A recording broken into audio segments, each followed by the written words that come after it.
Let's go ahead and take a look at the next retouching tool.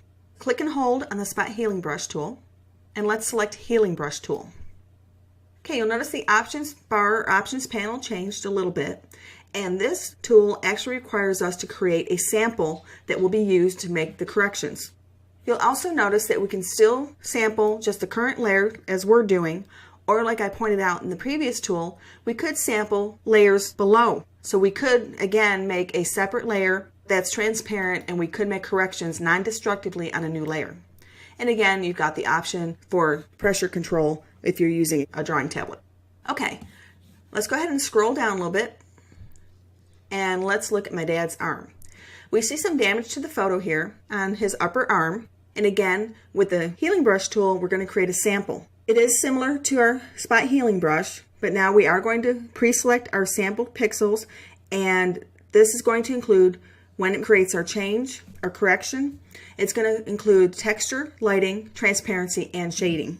Let's hover our mouse over the area that we want to correct. I'm going to make a larger brush. Again, we can use a right square bracket or a left square bracket. And I want to make it a little larger to fit the area that I want to correct. So this is the area I want to correct, and I'm going to find an area that's similar in tone and texture. And I'm going to hold down my Option key or my Alt key on the Windows to get my little crosshairs. My pointer changes to give me the opportunity to sample with the crosshairs. So I'm going to click. I've created my sample.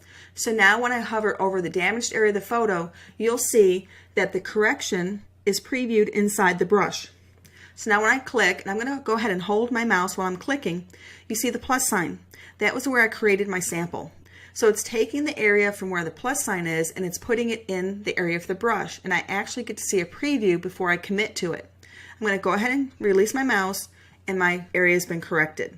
So let me go over here to the crook of his arm here, and we see some more damage. Now when I'm hovering here, you'll notice that the color tone doesn't look correct. So I'm going to go ahead and resample.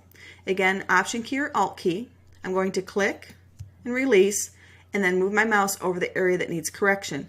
And we can see the tone looks much better. It's much better match. And I'm going to click, and we can see the correction's much better. We can go up here on his forearm. Again, we see the color's probably a little too dark. Let me go ahead and show you what happens if I click. And it looks okay. It actually did some self-correction based on the area that it was correcting. So it took in the information from our selected area that we're going to use as our sample image, and it took into account where it's going, and it made some corrections based on lighting. Okay, let's go ahead and look at his t-shirt up here near his shoulder. And right now, you will notice that the preview inside my brush is showing the skin from his arm. So we're going to need to create a new sample. And then when I click, it makes my correction. And notice it got a little too dark. So let me undo that. Let me try another selection, a little lower, and go back in. Again, we have a little bit too much darkening coming in here. Let me undo it again. And let me try a smaller brush this time. And again, every picture is different. Let me resample. Every correction is going to have to be played with. It's all trial and error as you're working with these things.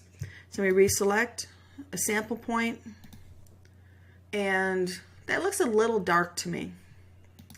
Let me see if I can get it lightened up a little bit. And it may just be because of the proximity area where I'm correcting and the darkness above his shirt that's actually creating that problem. So let me back up. And the problem with the picture was actually better than my corrections. So let's go back to our Spot Healing Brush tool and see if that can do a better job. Let me first try my proximity match. Again, I'm going to make my brush a little larger than the area I want corrected. And that didn't do a good job at all. So let me undo that. And now let's try Content Aware. Again with the Spot Healing Brush tool. And I'm going to click. And we can see that did a better job than the proximity match, but it actually looks extremely similar to what happened with my Healing Brush tool. So in this case, I'm not getting a good correction. So I'm going to undo that and leave the damage, and perhaps we'll find another tool as we're working through that'll be a better way to correct that part of the image.